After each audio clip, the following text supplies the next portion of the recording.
Loading, we are live. Hey guys, I'm Wolfie, and today we're going to jump into 49ers news, the latest around the league and things that relate to the team and stuff. We're going to jump into Jerry Rice, what he had to say about Myles Garrett, of course, what Deommodore Lenoir had to say with his tweets. We'll jump into that as well. George Kittle winning Salute to the Service award as that as well. We'll jump into all the 49ers stuff. And a few other things around the league when it based on like trade scenarios and things like that. And then, of course, at the very end, we'll jump in to see if there's anything that's latest that I missed that I don't currently have on the docket today. So we'll jump into that. But, of course, as you guys all know, we're sponsored by water. It's super good for you. It's very good for you. It's good for your skin. It's good for your organs. It's good for your bowels, as Poggy would say, right? H2O, it's the way to go. Thank you guys. We got Val in the house supporting the channel. I appreciate you as always.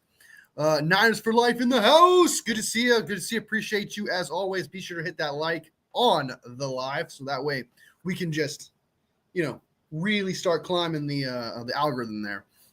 Water is goated. I agree. At least a cup a day. Like you should drink more than that, but at least a cup.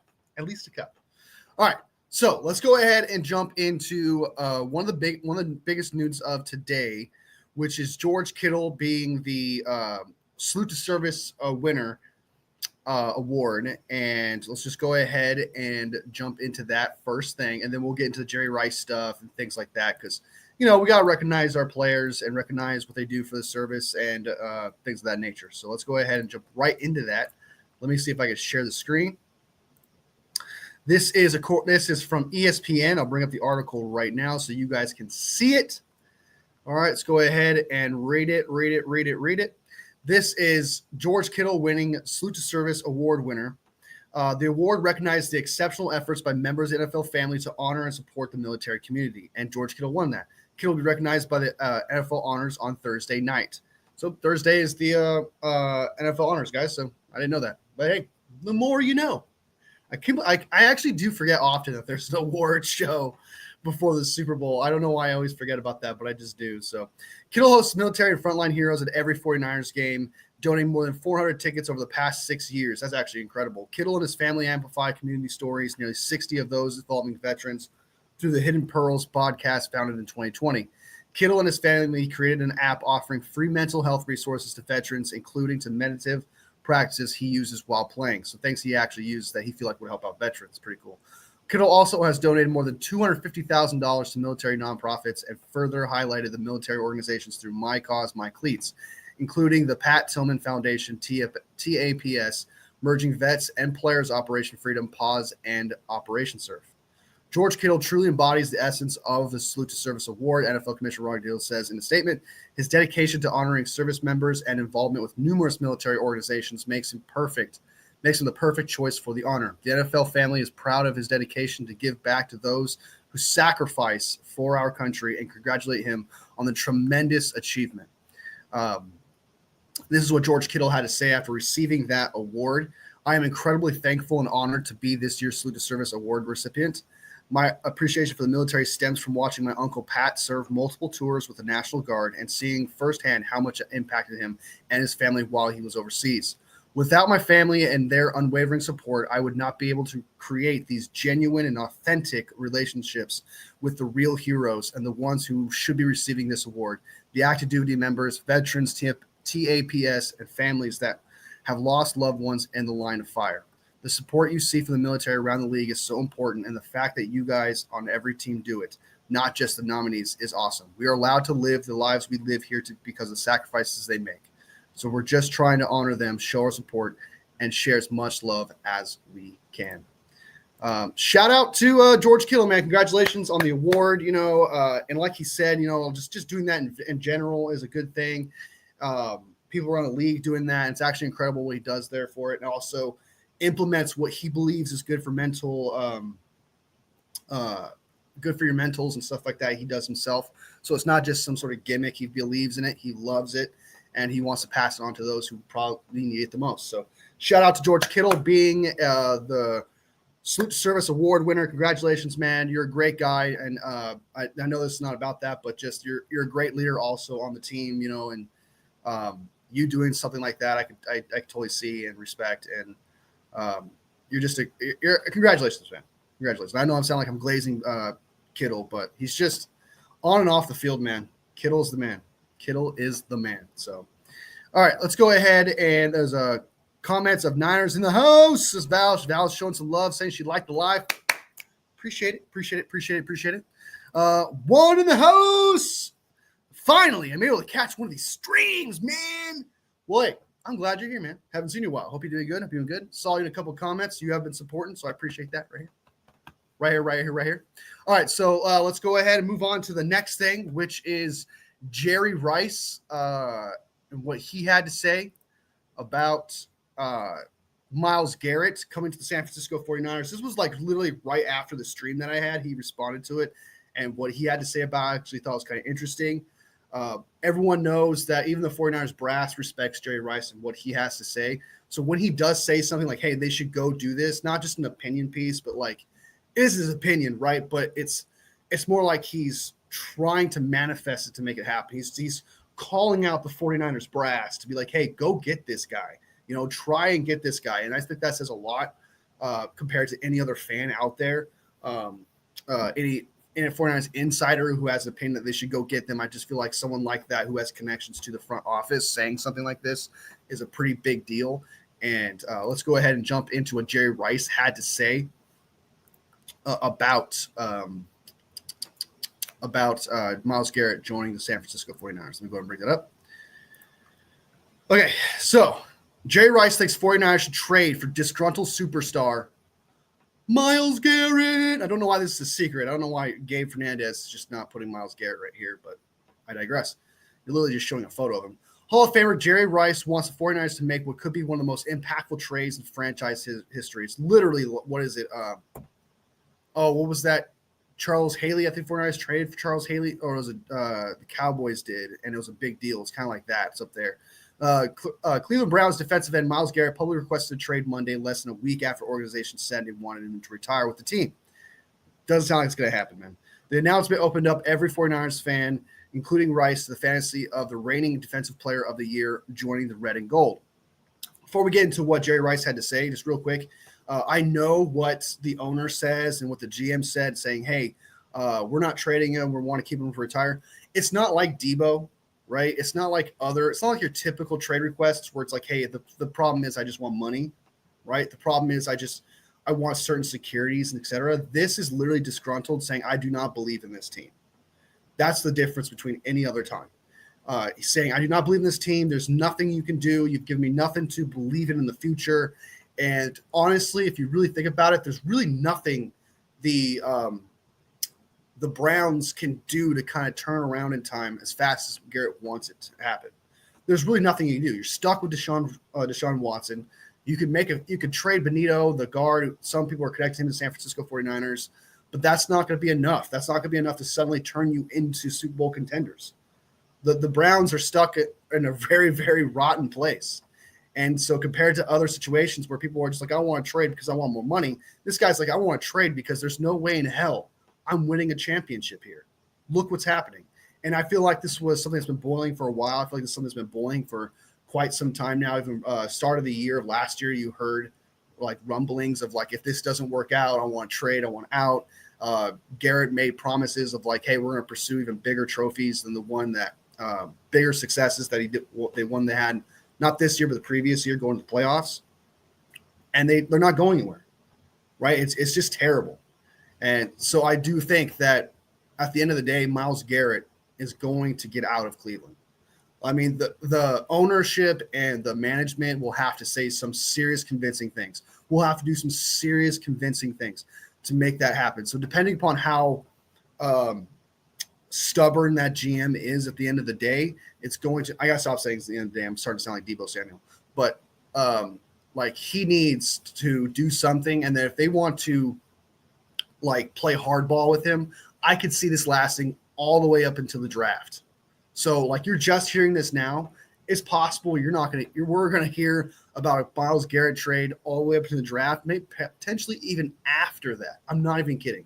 It just depends on how stubborn that GM is and the ownership is for the Browns. But it does sound to me, if Garrett's putting out a statement saying, "Hey, I want out," if Garrett's saying, "Hey, I want out, and this is me saying goodbye to you guys," and it's not based on money, right, or security, he's out, dude. He's gone. There's no convincing that. So let's go ahead and jump into what Jerry Rice had to say. I'm going to go ahead and get you guys' comments. Once I'm done with this article, I'll jump to you guys' comments. "Man, that's a dog," says Rice, said of Garrett on 95.7. The Morning Roast. Interesting name for a place. "That's a dog. That's a no-brainer. If you can get that dog, you can go get him because it's only going to add to that defense. And you win championships with defense." That's true. I mean, a lot of the Chiefs have great defenses. Legion of Boom is a good example. The Patriots and what they did against the Rams is a good example of that. The 49ers going to the Super Bowl in 2019 had one of the best defenses to get you there. It was just Jimmy Garoppolo that held us back, but I digress. "I do not care. I don't care how potent your offense is and how many points you're putting up. You've got to be able to stop the opponent, and he would be great at part of doing that." I agree. I think Myles Garrett would fill so many holes, and not to mention if Nick Bosa gets injured, we still have a star-studded D end at the other, still a wrecking ball, right, at the other end. You don't need to force the issue at D end anymore. You just got to get depth piece D ends at that point. Just players such as Leonard Floyd, who has just pass rushing ability, but not run stopping ability. Get a D tackle who are run stoppers, but not necessarily both pass rushing and D tackle. It opens up the door. If you get Myles Garrett or just a really great pass rusher in general, if that situation who can do both, not to mention handle double teams, because Myles Garrett is one of the most, if not the most, double team D end in the entire league since he's been in the league.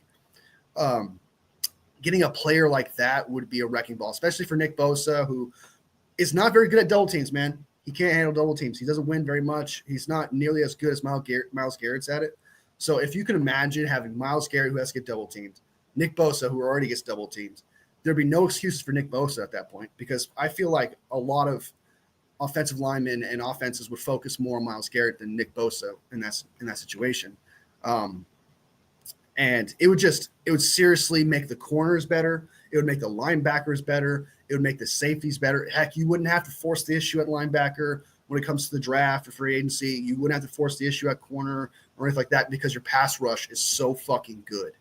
Not to mention your run stopping ability is amazing because Myles Garrett can set the edge. And he can play inside if you want him to, right? Getting Myles Garrett is a lot more than just a pass rusher. It's a lot more than just a pass rusher. You're getting a true difference maker. Did he say anything else? I think that's really what he said. Is that all he said? I could have sworn he said more.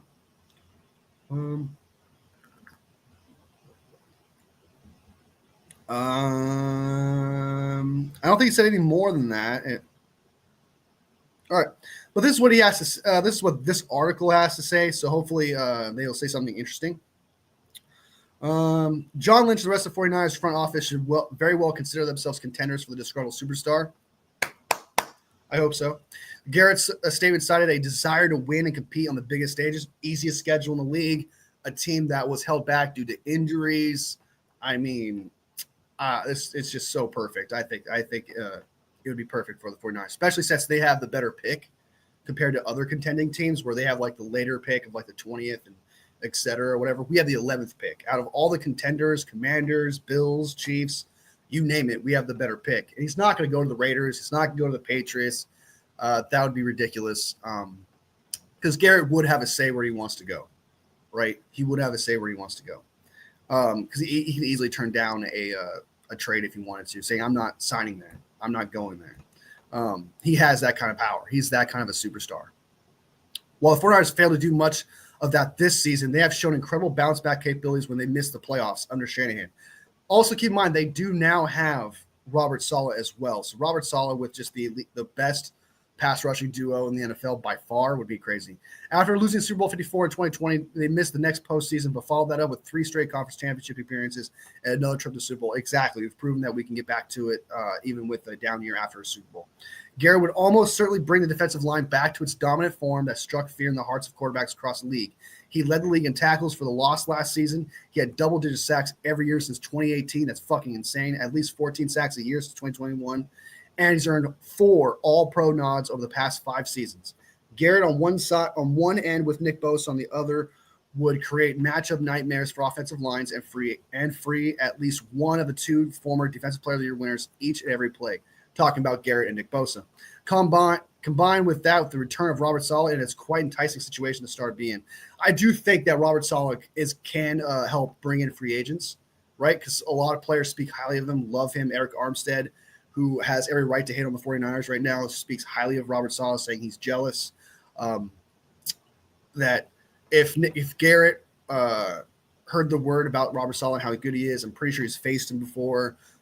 He would want to play for a guy like that. He knows the defense is going to be good. He knows that the commander of the defense is good. Garrett will probably have some say in where he goes, but that doesn't necessarily mean it will just roll over in no negotiations. The Niners' most valuable trade chip is the number 11th overall pick this year's draft. Will the organization be willing to give up that? Yes, they would. What's earned following a difficult year, plus a little bit more? According to perhaps the greatest player in the team's history, the answer should unequivocally be yes. So it's without a doubt, because let's be honest, man, that first pick, the 11th pick, is not going to be an offensive lineman. They're not going to draft a guard with the 11th pick, which is Will Campbell. They're not going to draft a center with the 11th pick. It's not going to happen, right? It's something they would do in the 2nd or 3rd round. It's just not going to happen. There is no tackle worth taking at the 11th pick. It's just not going to happen. So you know they're already going to draft D-end at that point. Why not use that pick to go get a bona fide starting proven commodity in Myles Garrett at that point? If you're already going to use the 11th pick on a D-end, just use it on Myles Garrett. Give your first pick, and then next year's pick, you plan on that pick being a late 20s pick. I plan on, before the Myles Garrett thing, I plan on that pick being late 20s. Have you seen the schedule of the San Francisco 49ers? Even if they somehow fumble the season somehow, that shit is going to be like a 16th or 17th pick. It's going to be back end, all right? It's not going to be it's not going to be close to 11th pick in the draft. So with Myles Garrett, that would change the game entirely. It's practically early second round pick at that point. I would easily give the 11th pick and next year's first to do it. I love I can't remember who brought it up, but the 11th pick and like a second, I wouldn't mind even doing that, because if San Francisco 49ers have proven that they can find stars in the 3rd, 4th, and we have 3 4th round draft picks, 10 of them of which in this draft. So it would just make too much sense. It would just make way too much sense for the San Francisco 49ers to do it, especially since his cap is 6.3 this year. So some people were like, oh, but you won't be able to afford him, so it'll take him way too much to the cap. He's 6.3 against the cap if we were to trade for him. 6.3. And the 49ers have somewhere between $50 and $60 million in cap space. They're like top 10 in cap space. They could afford him. That money, 6.3, is fucking that's depth piece money. Okay? That is depth piece money. So you'd be paying Myles Garrett, one of the best players, as a depth piece. Doesn't get any better than that. Not to mention, you have a severe need at D-end. One of the biggest needs at D-end in the league. It's vacant. Okay, there's Drake Jackson is not the answer. Leonard Floyd had the quietest 8.5 sacks I've ever fucking seen in my entire life, and he's old as shit. Samo is probably the best edge rusher we got, and he's just a depth piece at best. We need a D-end. That's one of the biggest needs of the San Francisco 49ers this year. And you would not only would you solve the D-end situation, you would solve inside as well, because you can move Myles Garrett inside. He's like Chris Jones in that way. You can move him as a D tackle, or you can move him as D-end. Obviously keep using him as D-end because that's what you should do. But he's that kind of guy. He's that kind of a threat. So if you drafted, let's say the 49ers get Myles Garrett, right? There's a lot of D-ends in this draft. They can, if they really felt like we're just going to use Myles Garrett for 2 years, right? If we're just going to use Myles Garrett for the contract, which he's on right now, for 2 years, right? You'd be like, oh, but what about DN?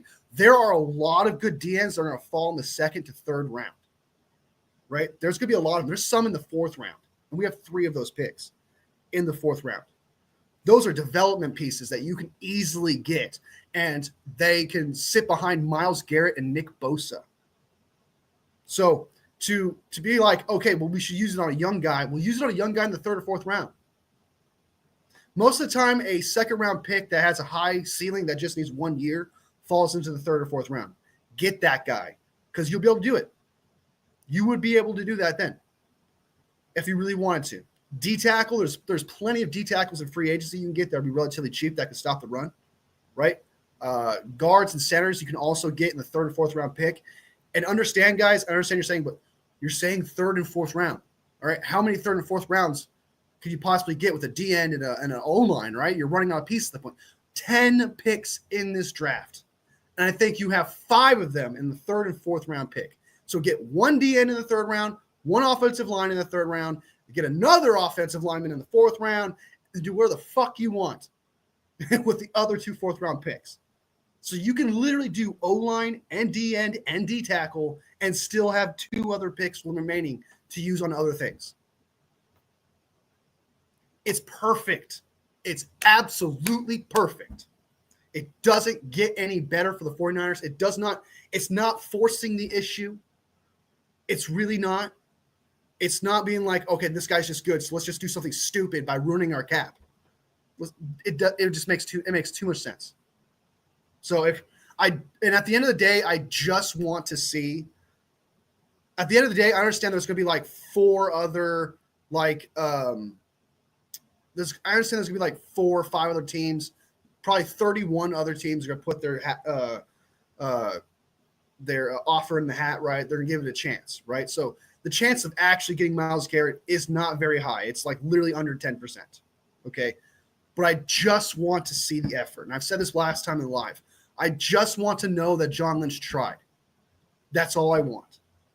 I would really appreciate that. I'm not going to be upset if someone else ends up getting Myles Garrett to the fact of like getting mad at the front office for not making it happen. It's not something where just 3 teams are coming at it. So it's between 3 teams. No, 31 other teams are going to go after Myles Garrett. That's really fucking low chances of you getting that guy. So if we get him, hallelujah. If we don't get him, I'll be disappointed. I'll be upset, but I won't be upset with the front office. I'll just be like, dude, you picked the wrong one. You should have gone to the 49ers. This is what you should have done. But Jerry Rice, man, he's right. Jerry Rice says, go get him, go get the dog, go get this player, go do what you got to do. Get this guy, man. He's a game changer, dude. He's practically 2 defensive ends that are all pro defensive ends. He's practically 2 of them at that point. I agree with Jerry Rice, and hopefully Jerry Rice is screaming in John Lynch's ear, dude, you have to make this happen. Like, give him special privileges in the gym. Give him the closest parking spot to the fucking facility. Like, pick him up every day with a limo and champagne, whatever the fuck he wants. Whatever perks you want to give him, give it to him. We need that guy. All right, we got a couple comments in here. Let's go ahead and jump into the comments. I'm done ranting. Let's get to it. I was able to come to this stream because I'm very sick and I'm not able to go to school today. Hey, I appreciate it anyway, man. Hey, there's a what is it? What's the word I'm looking for?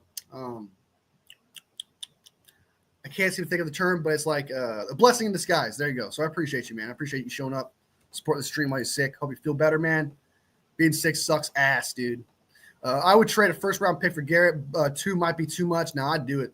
It's going to be a late 1st-round pick anyway. I would do it in a heartbeat. They don't have to trade him to a Super Bowl contender. He would have a say where he wants to go. He would have to say. He would have a say. I could say this playing out like a Hassan Reddick situation. I wouldn't say like that. I don't think Reddick was a lot more like toxic and a lot more of an issue. And I understand the situation, but like he needed a new contract and wanted a contract extension. And that was based on money. This is based on championship.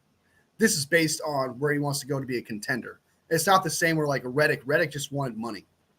And I feel like that's easier to solve than it is but when it comes to money.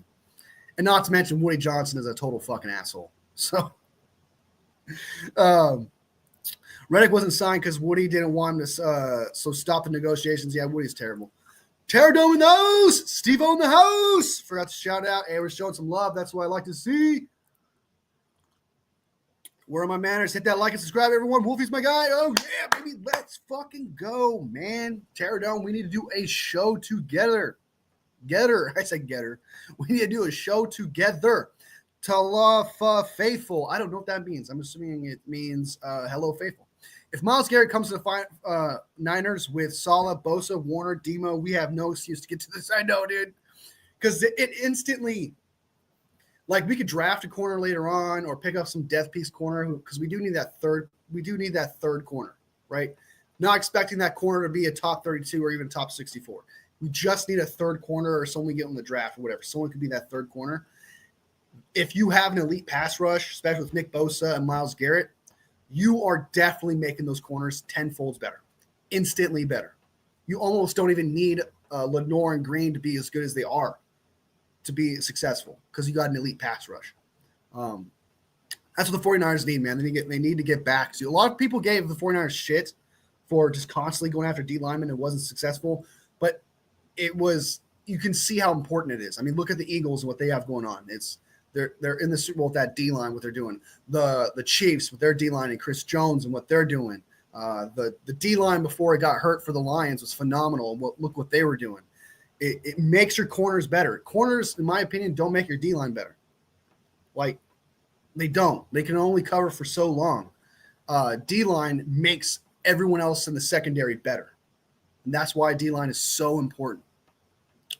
Browns trades Darius Smith and Cooper for $36 million dead money and are $30 million over the cap. Trading Myles would add another $36 million dead money. No GM is asking the owner that.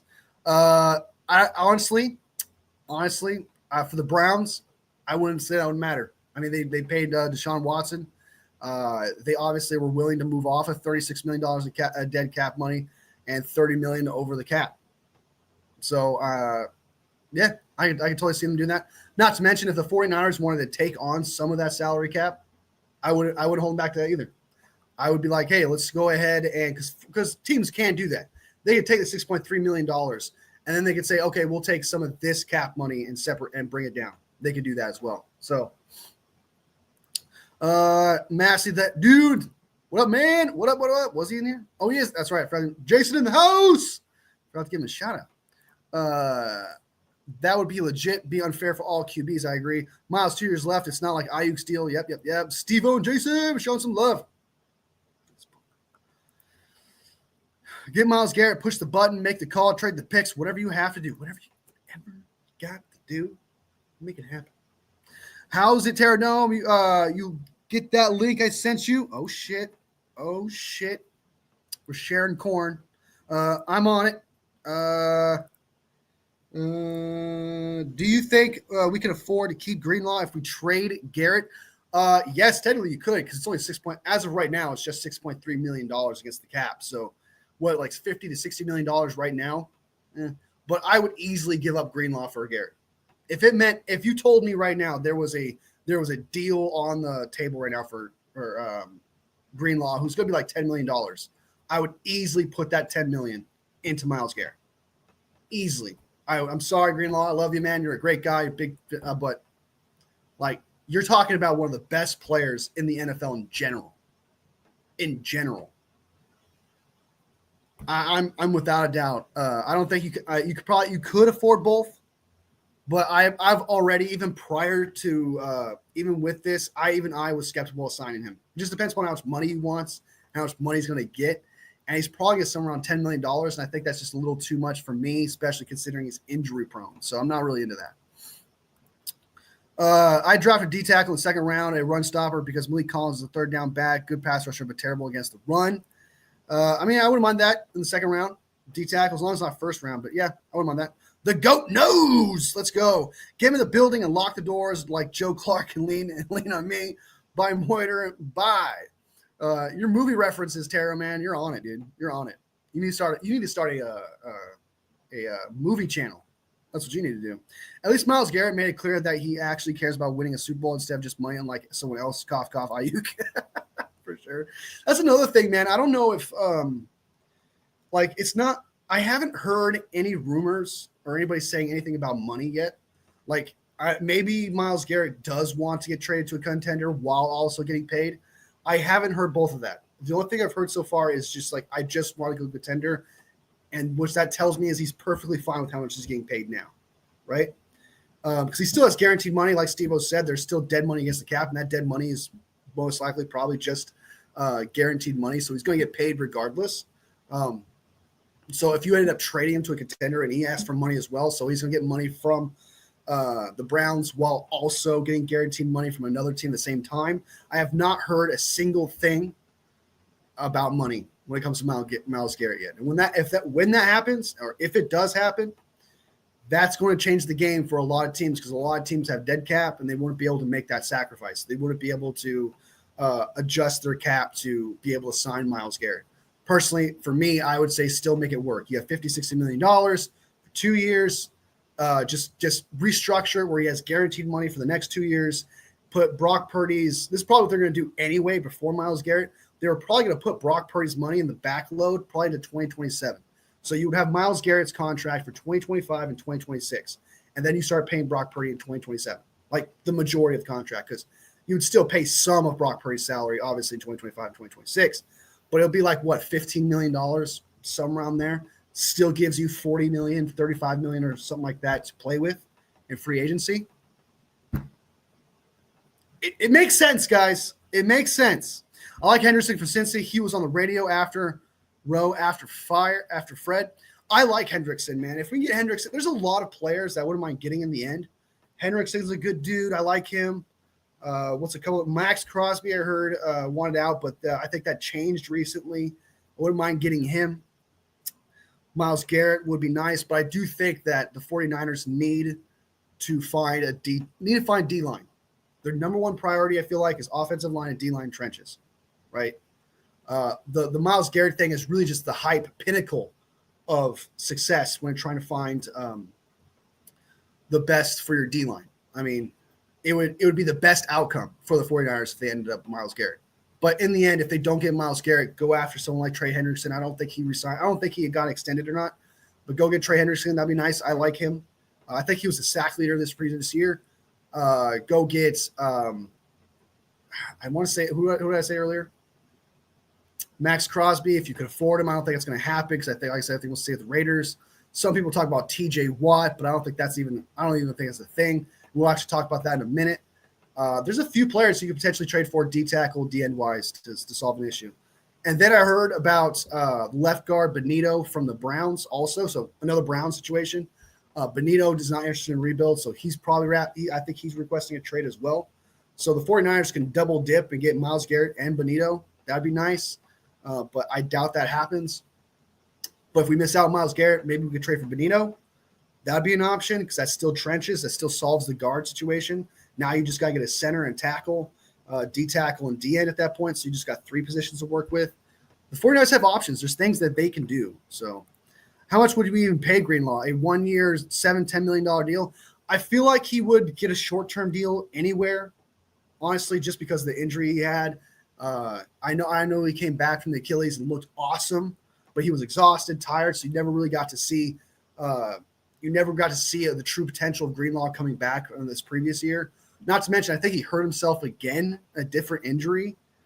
That wasn't the Achilles situation where he was just exhausted. I think he hurt his ankle or his shoulder or some shit. So he's injury prone. So he's probably going to have to sign a contract where he's going to have to prove it while also getting paid probably like $10 million. I think Dre Greenlaw is going to ask for somewhere around $10 million. Probably a 2-year, $20 million deal, $10 million each year, something like that. Because he's still, when he's on the field, man, he's one of the best linebackers in the league, right? He's infectious. He changes the game for a lot of defenses, man. He's a phenomenal linebacker when he's on the field. But as we know, availability is the best ability. Papa J in the house. Good to see you, man. Best mod a bro can ask for. All right, Terradone, the main man. Steve-O, hey, we're showing love. That's what we like to see. You see the Bleacher Report trade for TJ Watt. We're actually going to jump into that soon. Believe it or not, I did see that. It's so stupid. I absolutely hate it. Absolutely hate it. Don't forget to support the Wolfie and hit that like button. 110%, guys. Woo! Hit that like button. I appreciate it. Oh, Wolfie Tama is Samoan for hello. Oh, hello. I feel so bad for Henderson. The fact that he led the league in sacks while being on a putrid defense is crazy. And everyone only feels bad for Burrow and Chase without remembering him. That's crazy, man, that they had the bleeding passer, triple crown, and leading sacker, and they got nothing for it. That's crazy. That's absolutely wild. All right, so let's go ahead and jump into the next thing. Let me delete some of these so I don't come back to it. We just got done talking about Jerry Rice and what he thinks of it. Jerry Rice is all for it, saying go do it. Make it happen. I agree. I got to reload this article real quick. All right, so staying on the topic of Myles Garrett, I'm sure you guys have seen this already, but we'll just look at it anyway just because it's not just Jerry Rice that wants to get Myles Garrett. We're going to stay on the Myles Garrett subject here. And let me bring it up right now. Come on, load. My laptop's been so slow. No, I deleted it. No! I actually deleted it. Oh, God. I don't feel like going after it. So, because it's just something I just show you real quick. I'm sure you guys seen it, but John Dolanor had 2 tweets talking about Myles Garrett. Dude wants him. And I thought it was really funny because he says, yo, which animal do you want, man? We got lions. We got gorillas. We got hyenas. Which animal do you want? That was such a funny tweet by John Dolanor. I thought that was fucking hilarious. And then he says, let's go win a ring, man. And then in the second tweet to Myles Garrett, John Dolanor has been very vocal about first it was Max Crosby, now it's Myles Garrett. John Dolanor wants to win, man. He wants to go to the Super Bowl, and it's clear as day that he wants a pass rusher, and he agrees with the fans that we need a pass rusher. Steve says Lenore is becoming a crier. I disagree with that. I genuinely disagree. I genuinely disagree with this assessment here, but he's vocal. I'll give you that because he hasn't cried. He hasn't complained. So, it's Debo. Debo is a crier. He's on Twitter freaking out and stuff like that. Debo, if anything, I would not say he's a crier though. Myles can't be the moose who fucks with a moose. That's true. Who fucks with a moose? I like that. That's a good comparison. That's fucking hilarious, Jason. Bear Bosa. I don't know. I think the lion is Fred. I think Fred's the lion. There's gorilla. There's bear, gorilla, hyena. I could have sworn he said lion. But I could be wrong. Maybe he's lying. I don't know. But I do like the fact that there was a bunch of animals references on the 49ers team. Like we got a zoo going on. So I absolutely would love to have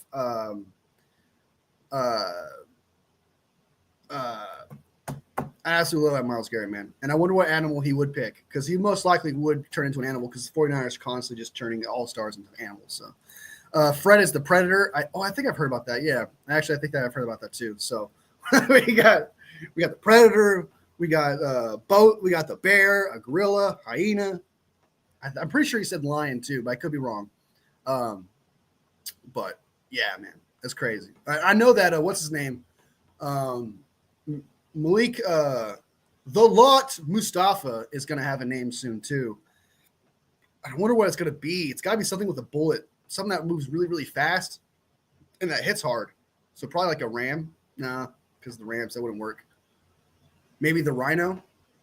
Maybe the Rhino would be good for Malik Mustafa. Maybe that'd be a good nickname. The Rhino, because he tries to hit hard, hit that hole.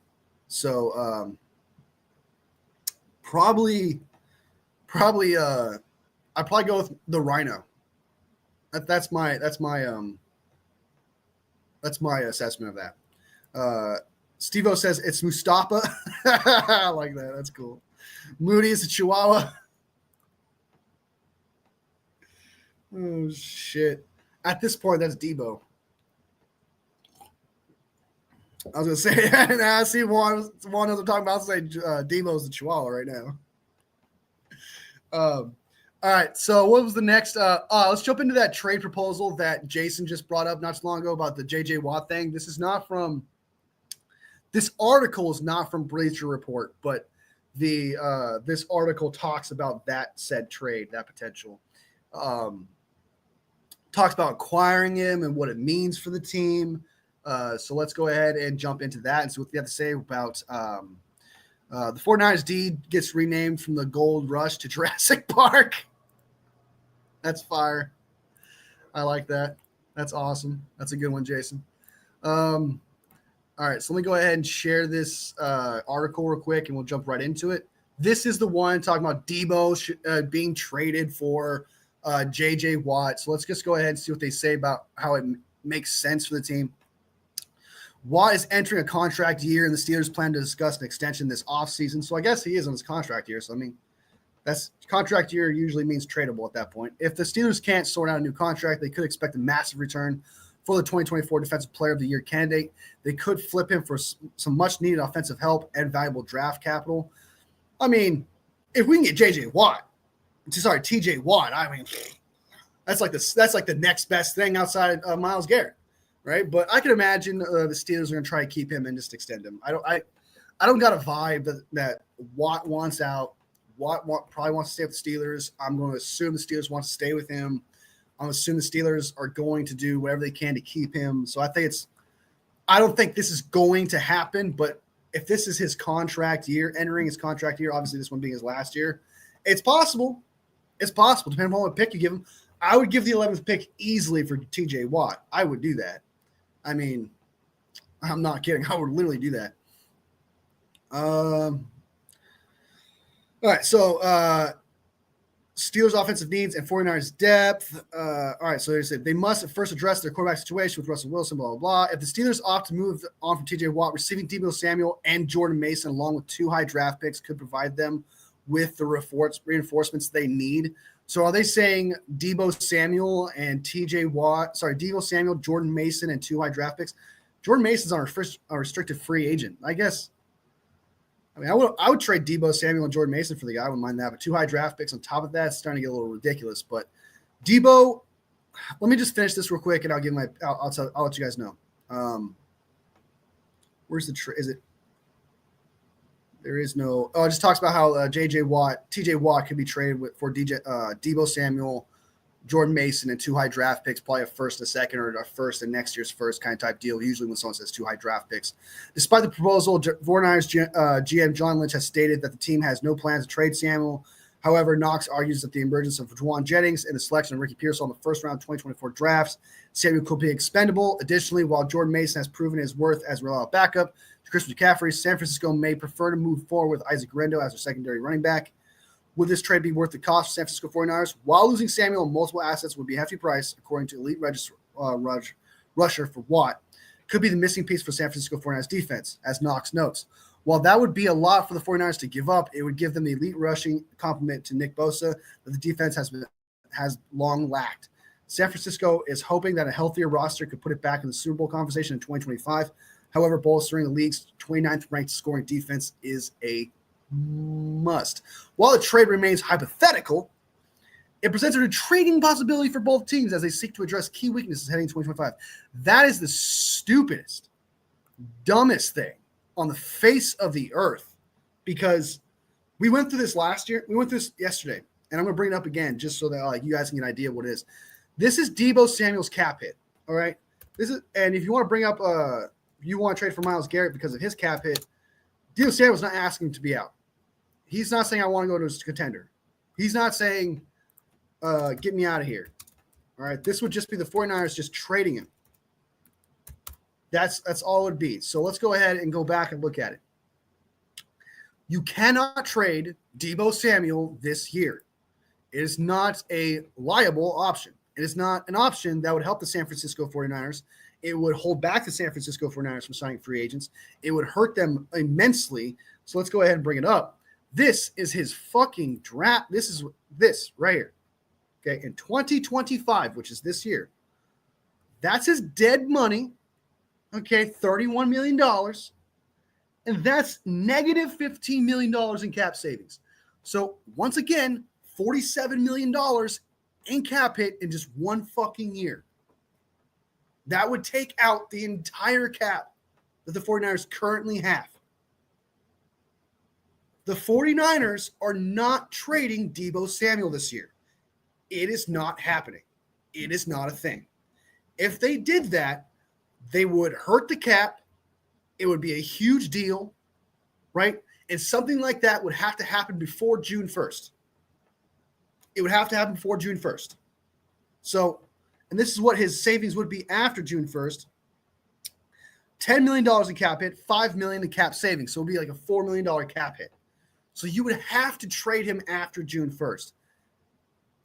You're not getting J.J. Watt after June 1st. Because at that point, they've solved the issue. They're going to trade J.J. Watt to someone else. It's just not happening. And then you also still have this other cap hit. You have $10 million here. You save $22 million. But you also have $10 million. You got to eat that up. You got to eat that up. There's still a lot of Deebo Samuel. It's not happening. So this idea that Deebo Samuel can be traded or is going to be traded is not happening. The receiver doesn't want out. The team doesn't want to get rid of him. They love him, regardless of what he did last year. The cap hit is way too big, right? And then you have to give up way too much draft picks on top of that. Deebo and Ayuk are going to be on this team in 2025. It's not happening. So ridiculous. Absolutely ridiculous. My God. Juwan capped. I like that. This article sums up why I can't stand Bleacher Report is up there with like the 33rd team on Instagram. You know, I don't hate Bleacher Report. I like some of the things they post and stuff like that. But, you know, there's some things they post I do disagree is absolutely is ridiculous. So, sorry. Look up Miles. I agree. I believe you. If you're saying it's $30 million cap hit, I totally agree with that. His cap hit would be huge. But he wants out. So that's different. He wants out, right? And if you want out, that's a different situation than Deebo Samuel, who doesn't want out. He wants to be with the team. And the team wants him at that. It's not a thing. It's just not a thing. Oh.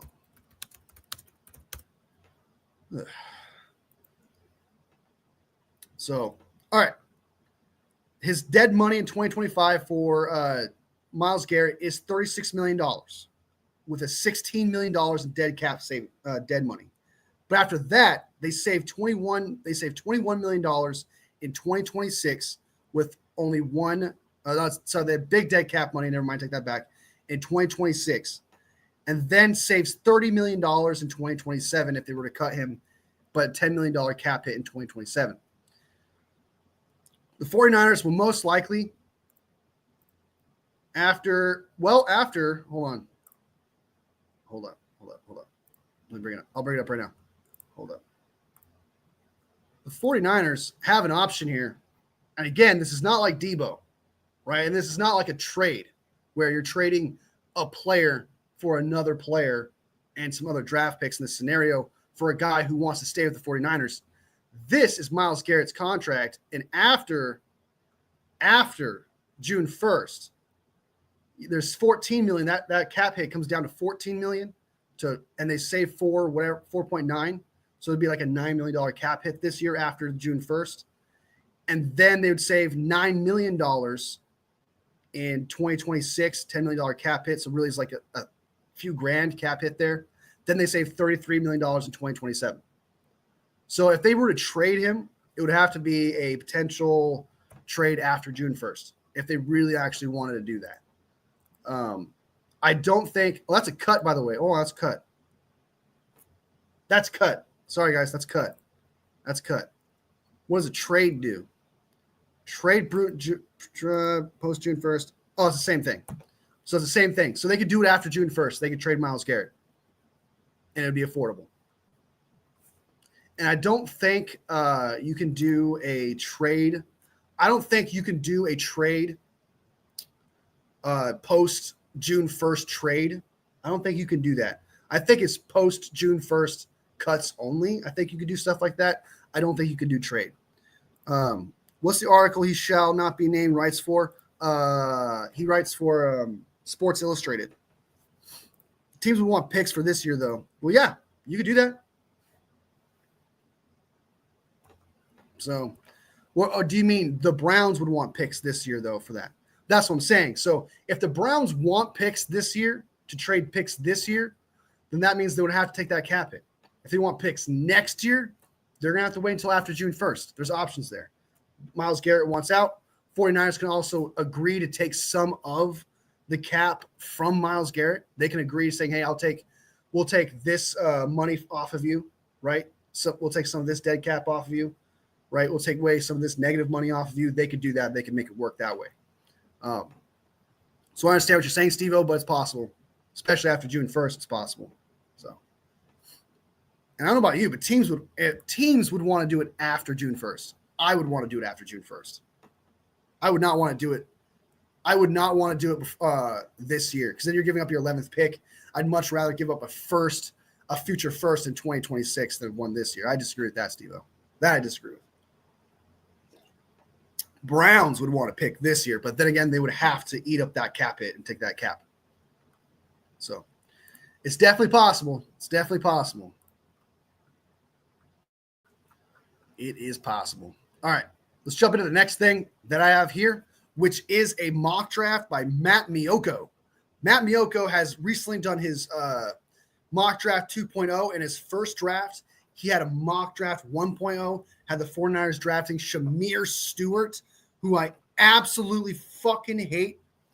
I absolutely hate that draft pick. Shamir Stewart, to me, is a third or fourth round draft pick.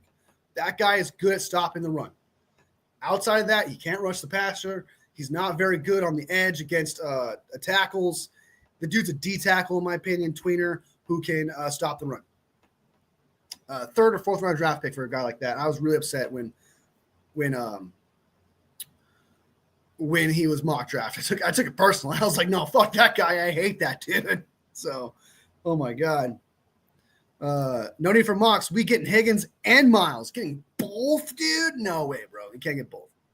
Definitely fucking Higgins, man. Higgins, that is the worst trade, not trade, but the worst free agent signing rumor of all time is Higgins. I absolutely hate Higgins. Like, there's no need to get that guy. The guy's going to ask for $30 million. You might as well put that into Myles Garrett. So, did Shamir Stewart get hurt? I don't think so. Even if he did, even if he didn't, I still want to be I still want him.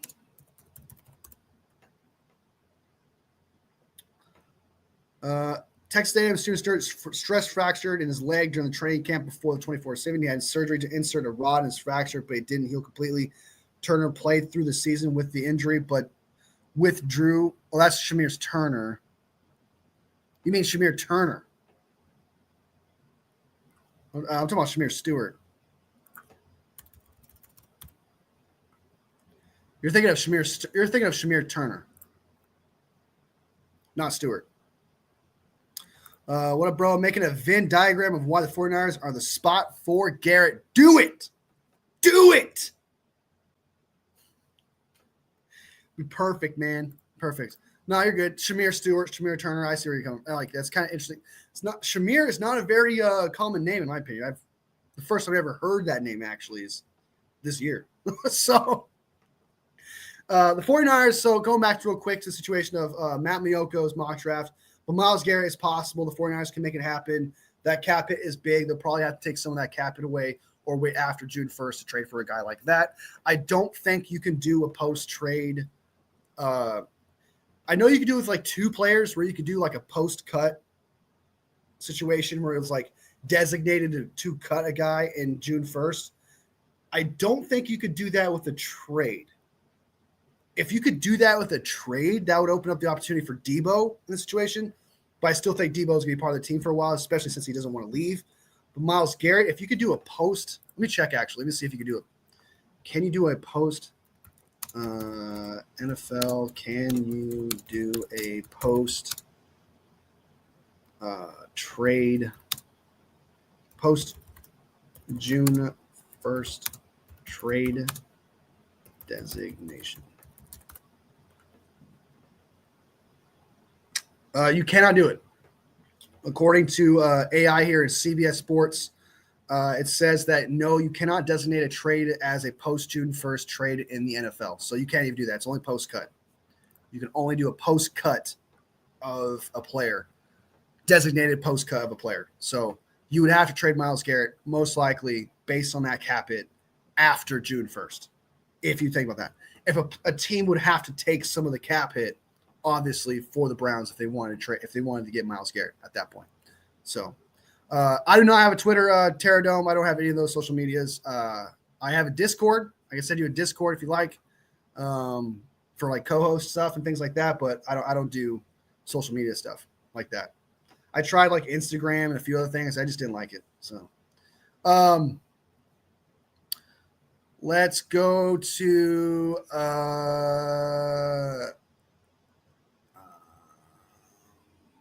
I don't know how can I send that to you? How can I send that to you? I guess I can give you my Instagram of my channel and then just send you that and send it to you that way. I can do it that way. So if you have an Instagram, I could probably do it through Instagram. I can send it to you through Instagram. I don't use it, so it's really just that. I don't even know the name of it, to be honest with you. Let me see if I can bring it up. Sorry, guys. I know I'm in the middle of the show. I'm sorry. I'm in the middle of the show. You're like, what the fuck are you doing? Start talking about things. It's that one 49er fan. So it's my old handle. It's Terradome. Okay, I'll find you out there and I'll send you a request. All right. So let's go ahead and jump into the Matt Maiocco's mock. Sorry about that, guys. I apologize. I know I have a show going on and I'm sitting here fucking doing personal business. But hey, look out for a possible show between me and Terradome, though. That's a possible thing that's possibly coming up. So at least you guys got the in on that, knowing that's potentially coming your way. Okay. So this is Matt Maiocco's mock draft. And he has his first one, like I said, was Shamir Stewart. So stupid. That guy's – I don't understand the hype around that guy. I do not understand. I've watched his clips multiple times because people in comment sections of those videos are like, he's so good. He could almost get to the quarterback. He could almost stop the run here. He almost beats this guy. And it's just like, oh, my God, dude. You got the glaze of this dude. It's fucking ridiculous. I do not understand it. I don't understand it. Anyway, come back to it. All right, so here is his mock draft. He has Shedeur Sanders going to the Titans. That's wild. I don't think that's happening. I think Cam Ward is definitely probably going to be a Titan. Personally, I would have Cam Ward going to the Titan. But the Titans have also already said that they cannot pass up on generational talent. So if they were to go based on what they said already about the first pick in the draft, they said there's one thing you cannot do in the draft, and you cannot pass up on generational talent. Well, the players that are considered generational talent in this draft are Travis Hunter, we all know that, Abdul Carter, and Cam Ward at best. Like, that kind of forces the issue with Cam Ward. He's obviously not generational talent, but if they obviously need a QB, so it's not really a QB draft, but I would argue I would argue that Cam Ward is miles ahead of Shedeur Sanders. And if you're going to say something like that and then give up into your need of Cam Ward because you think he's a generational talent, I can see that. But there's nobody saying Shedeur Sanders is a generational talent, all right? No one's saying that about Will Campbell, Mason Graham, nothing like that, right? People like Mason Graham. They think he's phenomenal, but he's not generational D-tackle. So there's Shedeur Sanders at Tennessee Titans. I think that's wild. Cleveland Browns go to Abdul Carter. You can replace Myles Garrett at that point. Perfect. the 11th pick. Do what you can. You get the 11th pick for our 49ers. Just saying. 11th pick for the 49ers right there. I'm just saying. Then we got accidentally hit delete again. Who's deleting stuff? Is people deleting things? People are deleting things on my channel. It's fucked up. Are you deleting things, Papa J? Steve-O, are you trying to get Papa J in trouble? Are you trying to get Papa J in trouble? Is that what's happening here? Shedeur Sanders of Colorado. Obviously, he says Coach Brian Callen gets to pick his quarterback after 1-year trial with Will Levis. It's going to be Cam Ward. Shedeur Sanders is not that guy. If Myles Garrett is on the way out, the Browns land someone to take his spot. Abdul Carter, that would make sense. Just do a quick flip. Abdul Carter to the Browns, I could definitely see that. But they'll probably go Cam Ward at that point because I'm certain they're moving on from Deshaun Watson. I'm certain at this point they are moving on from Deshaun Watson. There's no way they're keeping Deshaun Watson at this point. Right? They can't. Right? Like, they really honestly can't. So, So, New York Giants gets Cam Ward. I would flip these. Giants have made it clear, based on meetings, based on what you've seen between Shedeur Sanders and the head coach of the Giants, they love Shedeur Sanders. I would almost put money on it that the Giants are going to draft Shedeur Sanders to the Giants. I would almost put money on it if he falls to 3. New England Patriots get Travis Hunter, absolute steal at 4. He's the best player in this draft, I think, next to Abdul Carter. 2 people you can argue with there. Absolute steal at 4. Line him up with defense and offense of watch to be the league's most impactful rookie. Jaguars taking Will Campbell, offensive tackle. This pick no longer belongs to former Trent Baalke, and the new regime will choose to protect Trevor Lawrence. That is true. However, Will Campbell is supposed to be a guard in this league. So, Las Vegas Raiders get Mason Graham out of Michigan. I could totally see that. Him next to Max Crosby. Mason Graham kind of screams Raiders, right? I'm not gonna lie to you. So I could definitely see that. Edge Mikael Williams from Georgia goes to the Jets. I like Prince better than Mikael, right? I also like Mike Green better than Mikael, but a lot of people think Mikael's a top 10 pick, top 15 pick. So that makes sense. But honestly, seeing McMillan fall all the way to 8 to the Carolina Panthers would be wild. Absolutely wild. Also, Will Johnson fell here. But if this guy falls to 8, insane. I don't know if you guys have seen this guy's highlights. The dude's an absolute stud, okay, of a wide receiver. And for him to fall to 8 would be crazy, actually, if you think about it. I would almost argue the Raiders should probably draft McMillan over Mason Graham. Tatura McMillan is insanely good at wide receiver, someone that you really should not pass on. Really, like I it's just that'd be wild if he falls to 8. So New Orleans Saints get edge Jalen Walker, who's really a linebacker edge hybrid. What's his name? Poggy's not big on Jalen Walker. He actually thinks he's a back end 2nd-round pick. There's a lot of talk of Jalen Walker being a top 10 pick, top 15 pick around the league from what I've seen. This would be a huge, and I mean a huge jump for Jalen Walker. Because some people like me, I don't think Jalen Walker is a top 10 pick. I don't think he's a top 20 pick either. But, of course, leave it to the Saints to draft Jalen Walker at this point. Expected new coach, Kellen Moore, add some juice to his team's meager pass rush.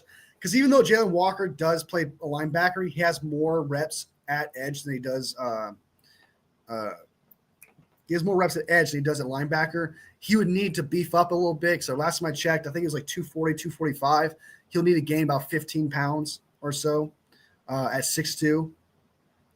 But he's got mad potential. You're really honestly, when it comes to Jalen Walker, you're drafting him based on like a 1 year really production. Because he did have good production for the first 2 years, right?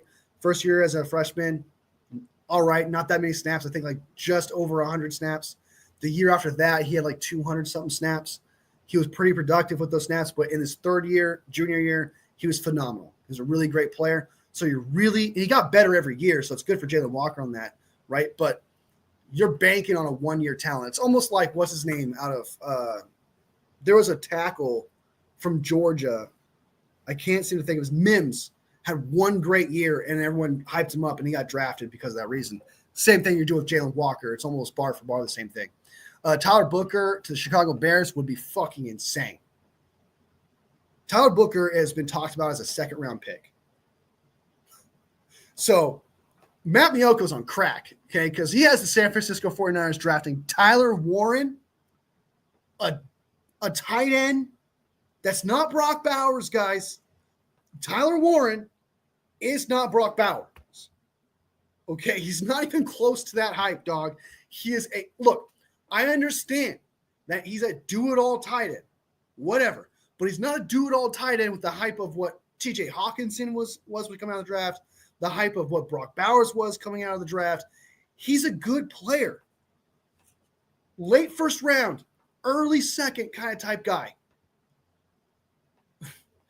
All the tight ends none of them are top 10 picks. None of them are top 15 picks. If the 49ers draft Tyler Warren with the 11th pick, I would be fucking upset. I would be genuinely upset. Great. We got a tight end of the future, but it doesn't help Purdy, doesn't help our O-line. What is he doing? What is he doing? This has to just be clickbait. This has to be just random ass. Okay, I like Tyler Warren. If we end up getting him, that's great. At the back end of the first, if we trade up, or in the second round, I would like to get someone like that. But with the 11th pick, when you have fucking needs, actual needs, you do not get Tyler Warren. If he was Brock Bowers, sure, go for it. Right? If he had the hype of T.J. Hawkinson, go for it. But he's not that kind of guy. And what's wild is Matt Maiocco even says himself, yes, the 49ers might have bigger needs on the offensive line and defensive lines. But there is not another game changer they could take here that compares to Warren. Oh my God, dude. Just because he's ultra versatile. And I don't think he's a game changer. He could be, but he's not hyped as one. He's hyped as a good, versatile player. It's the 11th pick, right? You just don't do that. So when I saw this, I was like, what the fuck? We go from Shamir Stewart, who I absolutely hate, to Tyler Warren at 11. I absolutely lost my mind. I don't even have Tyler. Okay, this is my own personal belief. I don't even think Tyler Warren's the best tight end in the draft. I like Fenton Jr. a lot better. That guy's insanely good. Yes, he's a receiving tight end, not much of a blocker. He can block. He has some blocking ability. It's not as good as Tyler Warren's is, but if you're going to do a two tight end set, much rather have Fenton Jr. And even then, do not draft him at the 11th pick. Wild. This is a wild pick. Wild decision by Matt Maiocco, who covers the 49ers specifically. I understand. You cover the 49ers specifically, right? Exclusively, mainly. So you kind of messing up this other draft order a little bit, picking up, reaching for Jalen Walker or Tyler Booker here, things like that. I understand. You don't cover those teams that much. You're going to kind of fuck up a little bit. But you cover the 49ers, dude. You should know better. You should know better. I'd much rather draft a guard at this point. I'd much rather draft Armando Membu at this point than Tyler Warren. I'd rather draft Walter Nolan at 11. Wild, dude. Absolutely wild. The Browns are dumb. I can see them keeping Deshaun. That's true. I am undermining them. I hope we could do something in the draft with 10 picks. 10 picks. I don't see why not, man. I mean, the Thomas Gonzalez in the house. I don't see why not, man. The 49ers with limited picks. I think they had 5 or 6 last year. Not that many compared to what they usually get. Found starters left and right. Not this previous year, but the year before that. they found starters. They found good players who could play, but players who are starters who fill in spots, right? And I do believe with 10 picks and with the talent they got and the way they were able to draft, they will be able to find starters. And another thing is, like, with those 10 picks, you could trade 3 of those to move up or for Myles Garrett or for another pass rusher around there, and you still have 7 picks to work with. Like, the 49ers are in such a great place. They almost are guaranteed to do something, especially considering they have just 4 positions of starting need they need to fill. The 49ers only have 4 positions of need right now when it comes to actually finding starters. It's center, guard, D tackle, and D end. They have 4, and they can address that with free agency and 10 picks in the draft. So I'm super confident. I understand that Greenlaw's gone, but Greenlaw would technically be the second linebacker. So it's kind of depth almost there. We need to find a third corner, depth. We need to find a free safety. I guess that's super fast. But Jair Brown and Malik Mustafa have been filling that role at safety. So when it comes to need and having to address it, honestly, like, it is just those 4 positions, mainly. Guard, center, D tackle, and D end. Tyler Warren, what the fuck? If we do that, I'll be so mad. D end, D tackle, left guard, tackle, safety are much more important. I don't care what tight end. Kittle's still 2-3 years left in him. I agree with that. You can get a guy in the 2nd, 3rd, 4th rounds. I don't, and then develop him in the future, right? Behind Kittle. Because because Kittle's not going to lose reps to a rookie. So if you draft a tight end, that guy, you're barely going to play him. You're going to play him, but you're not going to play him that much. Because we all know Kyle, he doesn't play 2 tight ends that often. Well, he does with, like, blocking and stuff like that, but like 2 tight ends actually going out there running routes and shit and actually getting the ball doesn't happen very often. It's usually George Kittle or nobody. We need to work on our defense and offensive line. Thomas, you know what's up, man. 110%. Nothing more. Nothing more. First thing needs to be addressed is O-line and D-line. We should draft Kelvin Banks Jr. from Texas. I am not a fan of Kelvin Banks Jr. from Texas. I do not like that guy. I don't think he fits the scheme. I don't even think he's that good. He's like my 6th tackle. He's like my 6th or 5th tackle in the draft. I am not a fan of Kelvin Banks. I don't understand the hype around him. I don't get it. I don't know where that came from. It's probably because it's previous seasons, whatever. But I'm not a fan of Kelvin Banks. But if we end up giving Kelvin Banks, and I've said this before, if we end up giving Kelvin Banks, I'm not going to be like, how dare we? How dare we do that? You know, I'm not going to throw a fit like that. But it would just tell me that the 49ers believe in him. It tells me that the 49ers think he will start day 1 over McKivitz. And the 49ers think they can do what he can do in that scheme. So then I'll be open-minded at that point. I'm like, okay, it's a tackle. It's a position of need. It's something that we need on the O-line. I'm not going to complain and throw a fit. But I would be ecstatic. I wouldn't, throw a party, or anything like that for Kelvin Banks. But I'd be open-minded to Kelvin Banks at that point because it's a position of need. And if you're drafting him at 11, that means you expect him to start over McKivitz. So I'll be open-minded to it. But I do not think he'd be a good fit for the 49ers, in my personal opinion. Drafting Taylor 1 should be enough to put Kyle in the hot seat, in my opinion, dude, for real something. Yeah, definitely Kittle will not lose reps sometimes. What do you think about Grayson Bell from North? I like him a lot. He was supposed to be like a 5th, 4th round draft pick or whatever. I think Brad Graham, I'm a fan of Brad Graham. I know some people aren't for some reason, but they're not, which I respect. Everyone has their guy.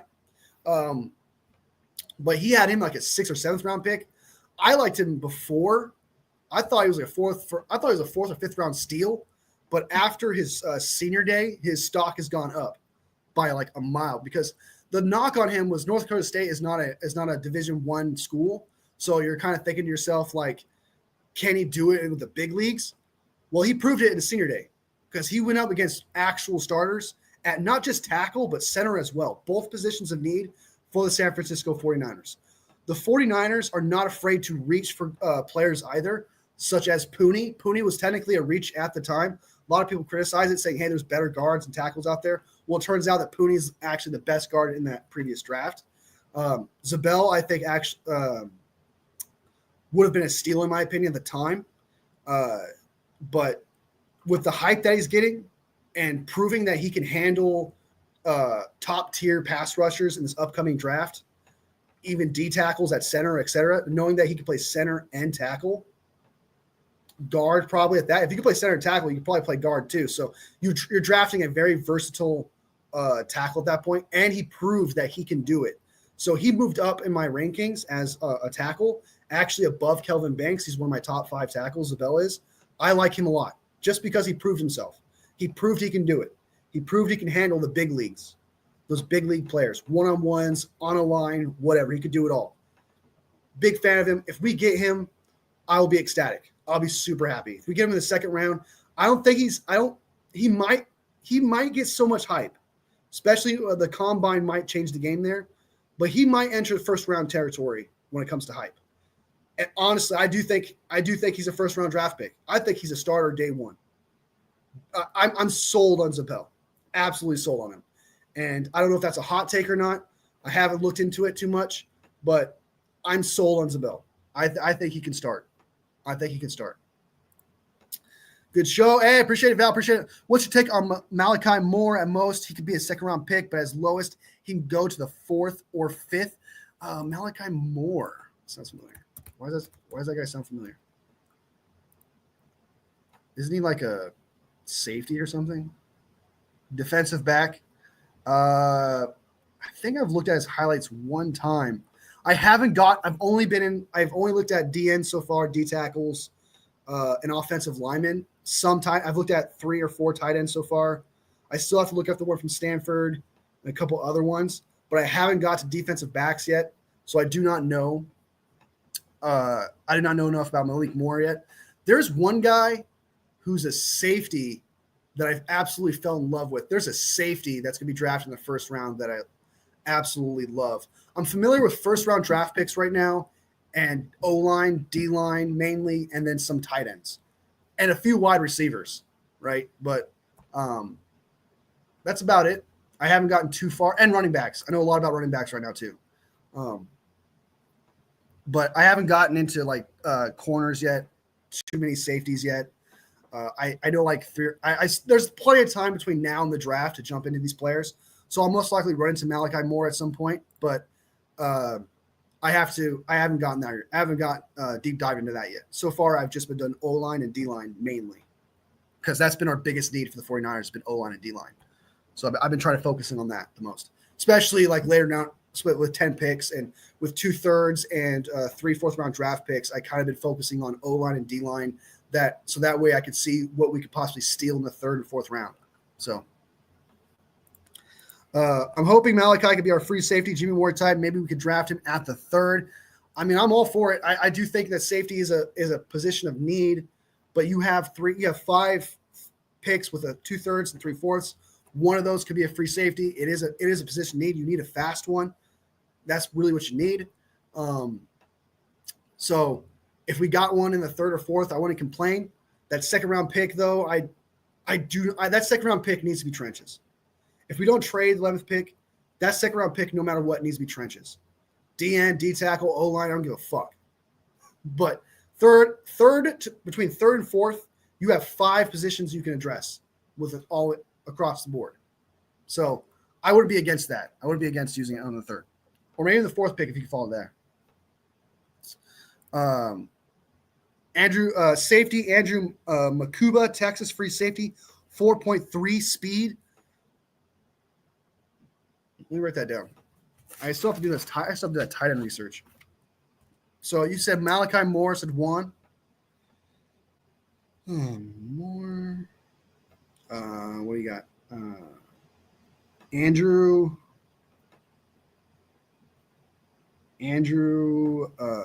Makuba. I mean, the 4 speed has already got me sold. He played for Texas, which is a solid team. So that's a good sign. And he's a free safety, 4.3 speed. Okay, I'll take a look at him. Who's the other guy? He said Malachi Starks. There's a lot of Malachis. God damn. I think that was the guy I looked at, Malachi Starks. I think that's actually the guy I fell in love with, but he's a first round pick. I don't think we'll get him. Malachi Starks. I'll look him up. So, haven't heard of Makuba. What round will he fall into? Garrett, Greenlaw, Warner, Mustafa, and Makuma at free safety and Sala would possibly or possibly a historical defense guaranteed. They have an opportunity, but they need, like, I'm sure pointing this out, but Greenlaw, Warner, Mustafa, Makuma are nice with Sala, but that D line is going to make them. It's going to make or break them. They need a D line. So, I would say historical defense just yet. I would not say historical defense yet because it's not going to happen. It's not going to happen if we don't address that need at D tackle and D end. Unless Makuba is unless you're talking about how if we address the D line while getting Makuba in the fourth round, because I don't know where he's at right now. I don't know his hype, but yeah, man, we'll see. I have to take a look at it. I'm just speaking about what you guys are saying. I don't know enough about these free safeties yet, but yeah, we need to get a fast free safety. And if he's fast, then I'm definitely open to the idea of looking into him, see what he's got, see what he can bring. So, all right, so that's Matt Mioko's mock draft and what he had to say about Tyler Warren. I'm glad you guys agree. That's fucking insane. I would rather take Tyler Warren than Shamir Stewart. I'm throwing that out there right now. So, what was it? Oh, here's another 49ers coaching situation. He says he's a fourth or fifth Makuba. Okay.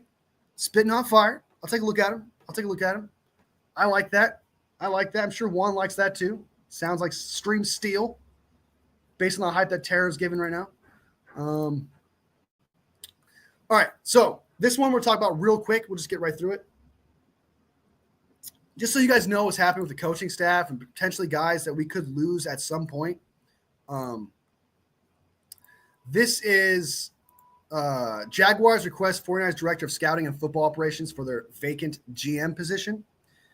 So we could potentially lose our director of scouting and football operations, which is brutal because obviously John Lynch is very good at drafting players, but you got to give a shout out to your scouting, your scouts as well and stuff like that. So losing anybody from the 49ers like that is a big deal in my opinion because you have to replace that kind of production. But I trust ever since John Lynch has been in the league, right? And I don't think this guy's been the 49ers director of scouting and football operations as long as he's been here. So I do trust him to find a guy who can replace that job. Someone obviously who's been a scout that they worked with. And also keep in mind that the 49ers are drafting so well, it's not just one guy. So if we lose this guy, I think we'll be fine. Like I truly. Since the Jaguars have parted ways with their general manager, Trent Baalke, damn it, I've been fired. This fucking sucks. I suck at drafting. I suck at hiring coaches. I suck at my job. Why did I get fired? It's such bullshit. God damn it. Liam Cohn came over from the Tucson Buccaneers, but the Jags won't have another Bucs front office member.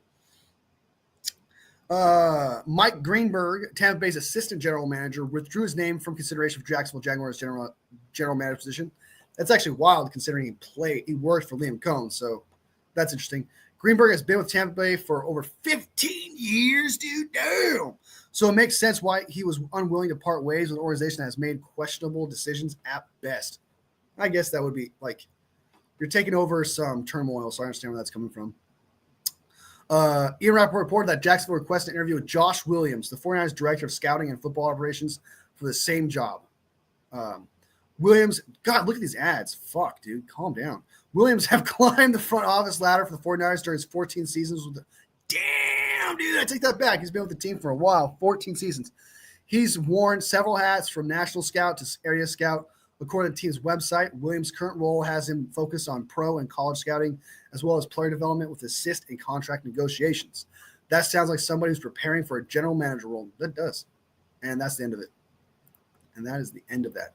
So we're probably going to lose a valuable guy who's been around for a while. But if he's been around for 14 years since 2010, that means he's been around for a few bad drafts. So, I don't think it's the end of the world if we miss out on a guy like that. But, so anyway, that's what's happening we might lose that guy. And I'm sure the 49ers will find somebody to take that guy's job if we end up losing him in the end, because like, I don't know. What I'm trying to say is like the 49ers draft so good, so well. I don't think it's just one person, right? I don't think it's just one directing a scouting report that's going to change and alter everything. Because John Lynch at the end of the day still has to pick players. We've also heard that Adam Peters has been responsible for some good picks, some other players as well that we've one of the guys that passed away, rest in peace, worked for the 49ers, I believe. He was responsible for a few picks that were good and stuff like that. The 49ers are really good at finding scouts. They're really good at finding guys that John Lynch pays attention to. So I'm not too worried about it, but that's what's happening to the 49ers. They may lose that guy. So this one's funny. All right, this one's funny. Guys, this is a funny-ass news here. This is some funny-ass news. They did. A lot of people said, "Oh, Adams Peters left. We're gonna do terrible, absolute trash." Adams Peters leaves. We have the best draft we've ever had. Adams Peters left. We nail first round, second, third, and fourth. I'm not concerned. I'm absolutely not concerned. All right. This is hilarious. Obviously, the Commanders, Adam Peters is over there being the general manager, making decisions. But I do not understand this move. Okay. I feel bad for Samuel, who's a well-known, who's part of the Wolf Pack here. Sometimes he joins lives. He's a Commanders fan. Good guy, respects us. As 49ers fans, talks some shit, but not too much. Good guy. But if I were to see him and talk to him right now, I would tell him, this is the worst fucking thing you could possibly do. This is the worst thing that could happen to the Commanders, and I think it's just absolutely hilarious.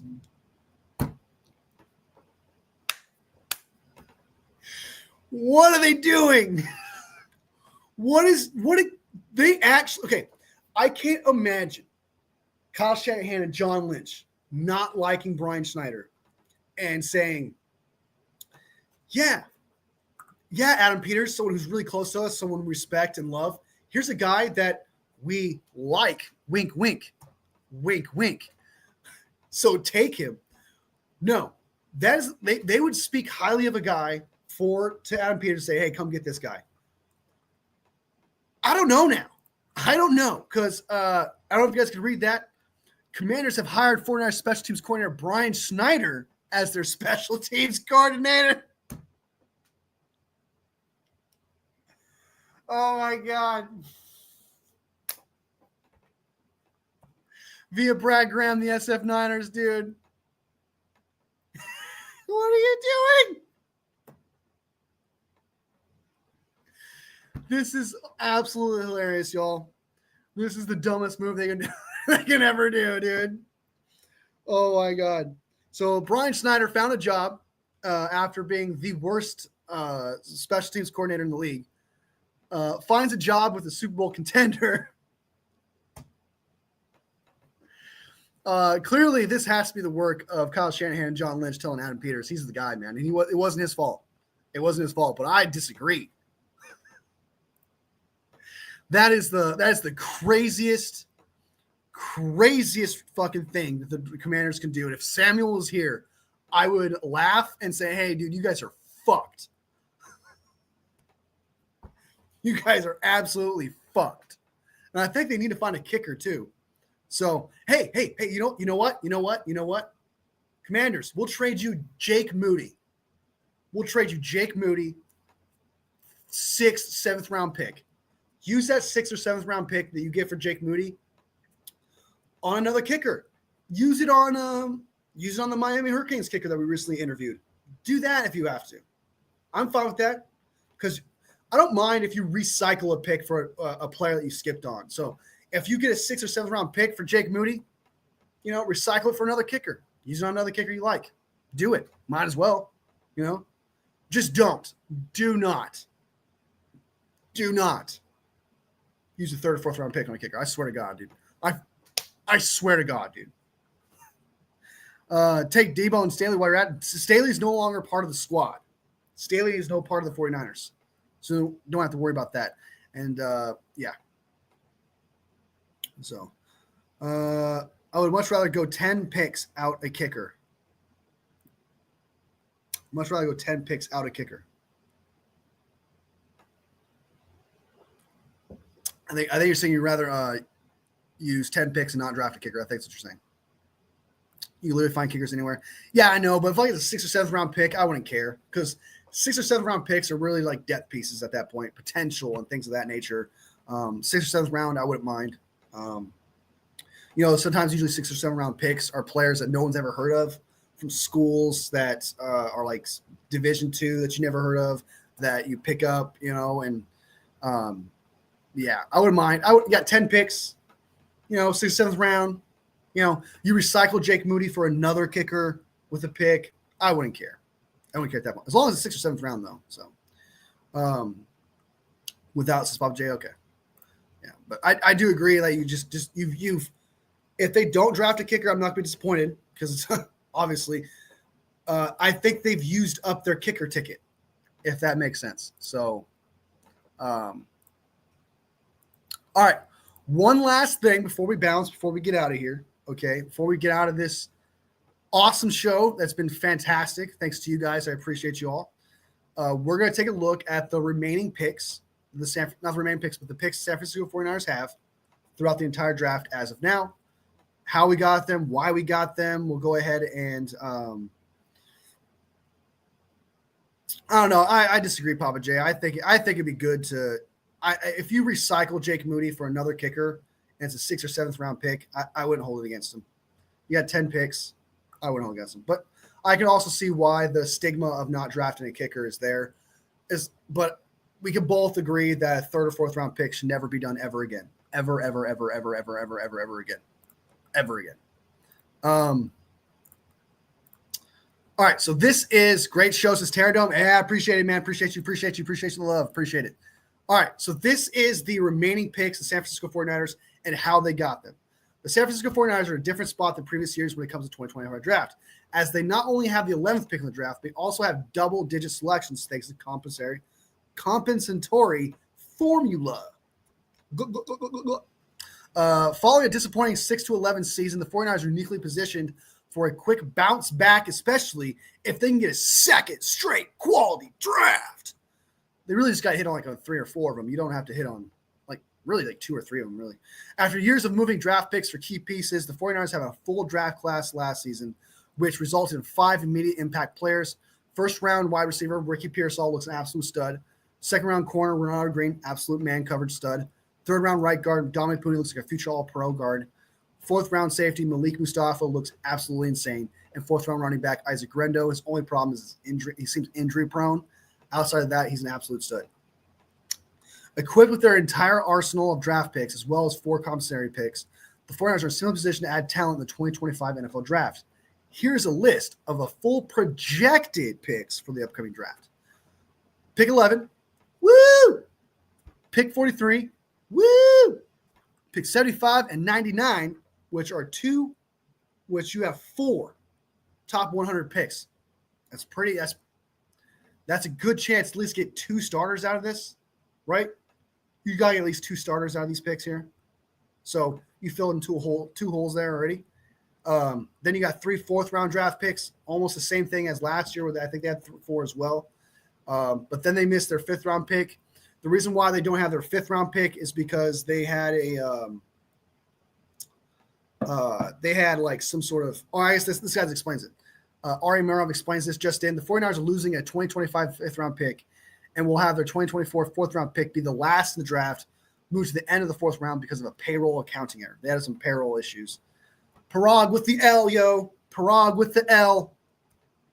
All right. Made us lose a 5th-round draft pick. So there you go. We have the 6th-round pick, 189, 228, and 255. The 49ers are still receiving a 3rd-round compensatory pick from losses of Ryan Carthon and D'Amico Ryans, as they lost both in one season. San Francisco is entitled to a third-round compensatory pick in 3 consecutive off seasons, with this draft being the final of those selections. There are also projected 4th-round compensatory picks for the loss of Sam Darnold and Chase Young, as well as 7th-round compensatory picks for the loss of Ray McCloud. Now the 49ers are missing their 5th-round pick, which was stripped away from the NFL due to an accounting error with their payroll last offseason. Boo, Parag, but also great signing players, but boo for that. Boo! Additionally, they swapped 7th picks with the Carolina Panthers as part of a trade for kicker Zane Gonzalez offseason. That leaves San Francisco with 10 draft picks in this year's draft, with 5 picks between the 3rd and 4th rounds, and popping out the most. It has been nationally recognized as a weaker draft class at the top, with the bread and butter instead coming in the middle rounds, as that may play in San Francisco's favor this year. That's true. There's really the first round doesn't have a lot of like bona fide, like, oh my God. It's like, for example, once the 49ers hit the 11th pick, you're kind of reaching for anyone at that point. Like, there's really nobody at the 11th pick that's like, oh my God, It's all going to be hype from here. It's all going to be whoever raises their draft stock from this point. It all starts in the first round of the pick, where it's plausible the 49ers could move up or down depending upon how the board shakes out.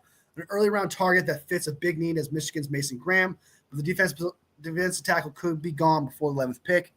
Definitely possible. But usually most of the time, a great player falls from top 10 to around like the 11th, 12th, or 13th pick.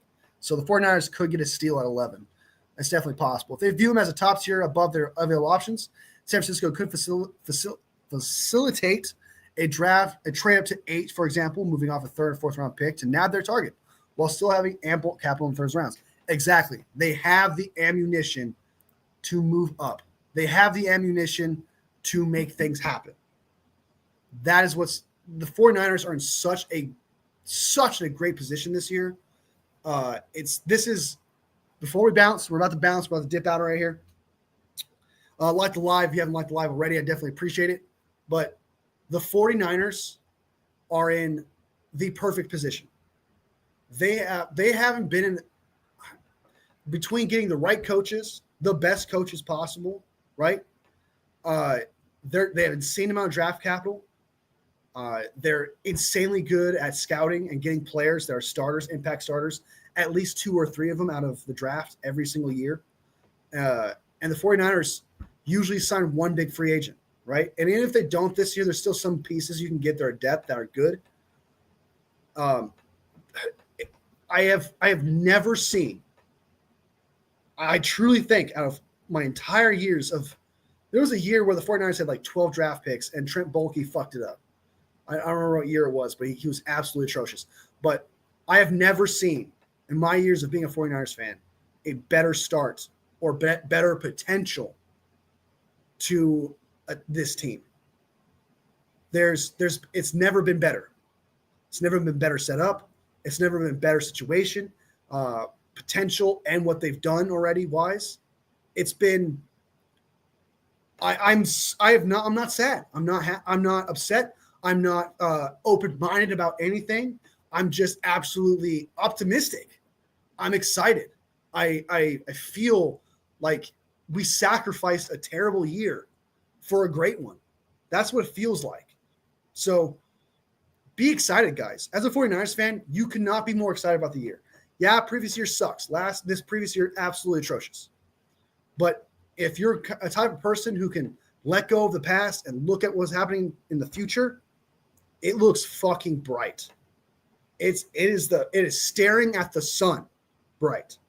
So if you're a 49ers fan, man, you better be looking up, man. You better be looking up. Super Bowl window's not closed. Everything's getting better. Sal better have full control of any of the defensive picks. I think he would. It's his defense. I can only imagine. And we talked about this before. Robert Saleh, most likely. Kyle Shanahan would listen to Robert Saleh. And you know that Robert Saleh had a meeting with Kyle Shanahan. And in that meeting, he had to have said, I want this and I want that. And Kyle was like, okay, I'll give it to you. Yeah, sure, let you do it. I'm certain of that. So I have no concerns with that. ego on ego. If you want to say Kyle's ego, sure. But he would not have ego with Robert Saleh, especially with how vocally he was about how much he wanted him. You knew there was there's a negotiation there. You know that Kyle Shanahan sees Robert Saleh as an equal, sees Robert Saleh as someone he respects, right? And he listens to people like that. Kyle Shanahan has an ego, yeah. If he thinks he's a tier above you, that's different. But he does not think Robert. I do not get the vibe that he thinks Robert Saleh is below him. He respects him as much as he respects his father's opinion, right? And we know how much he values that. So I have no concerns with how the defense options are made, what Robert Saleh gets to say in these drafts. So there's nothing I'm bummed about. There's nothing I feel cynical about. There's nothing I have to force myself to be open-minded about. Greatest offseason. Greatest start to the offseason. Greatest optimism in the offseason ever. Kyle Fine is a DC he could trust. Lost that chemistry when last to D'Amico. Exactly. Or after D'Amico, man, Nick Sorensen, Steve Wilkes has been atrocious. Now we're back to the gritty of just have a coaching staff that's cohesive, that's working together, that trusts each other, right? And that's the biggest thing. They trust each other to do the right thing.